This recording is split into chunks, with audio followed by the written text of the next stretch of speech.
Bismillah ar-Rahman ar-Rahim. Regarding the dietary directives of Islam, there is a misconception that we're going to discuss today, which is in fact in the form of an objection, and it is that the Quran has explicitly forbidden maita, which means the meat of a dead animal. And the misconception or the objection which people raise is that on the other hand, the Prophet has said that the meat of dead fish and dead locust is allowed. So therefore, this directive of the Prophet is in fact abrogating the directive of the Quran. And while the Quran is saying very explicitly that the meat of all dead animals is prohibited, the Prophet in fact is saying no, the meat of a dead fish and a dead locust is allowed. And this is of course a narrative which is attributed to him, and the words of the narrative are "Uhillat lakum maytatan," and it says that there are two types of dead meat which are forbidden to you, and they are locust and fish. The Arabic words being falhut wal jarad. So therefore, this is something which is, of course, needs to be understood in its principal form. Now, we need to understand that the words of the Quran, they are used as per their linguistic usage. They are not used as per their literary usage at times. And we, of course, know that literally, or in the literal sense, the word maita is applied, is applicable to all forms of dead meat.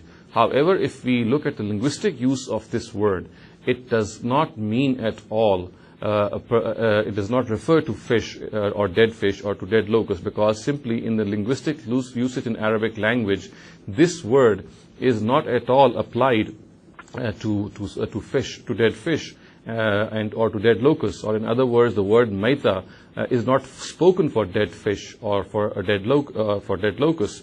In other words, dead fish and dead locusts, they do not fall in its connotation. To give an example, the English idioms, most English idioms, of course, can be examples of this usage.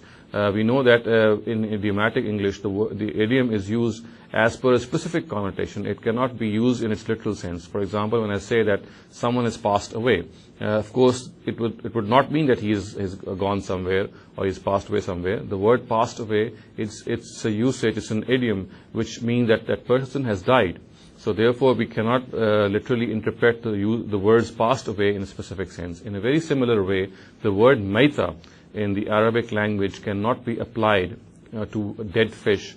It cannot be applied to dead locust. And to this fact, one of the great exegetes of the Quran Imam Zamakhshari has very explicitly referred to. And I'll read out what he says in his Kashaf, his famous commentary on the Quran. He says that the word maita mentioned in the Quran must be understood according to its linguistic usage. Is it not the case that when someone says that he has eaten maita, we never include a fish or a locust in his connotation? And then further on he says that precisely because of such usage, jurists say that if a person swears that he will never eat meat and then he eats or consumes fish, this will not break his oath, although in reality he has eaten meat.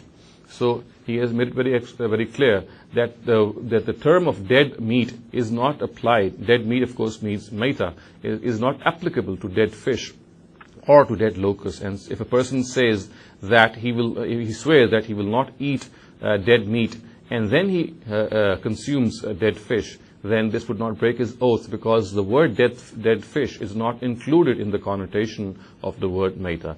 The Prophet Muhammad is reported to have said about seawater, its water is pure and its maita are not forbidden.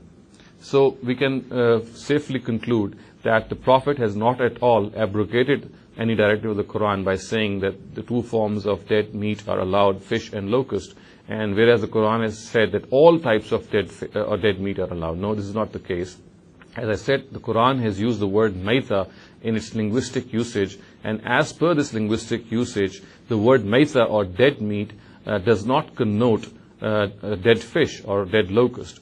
So, as I said, we can say that the Prophet has actually explained certain aspects of this word maita, and we can rest assured that he has in no way abrogated any directive of the Quran. أقول قولي هذا واستغفر الله لي ولكم ولسائر المسلمين والمسلمات.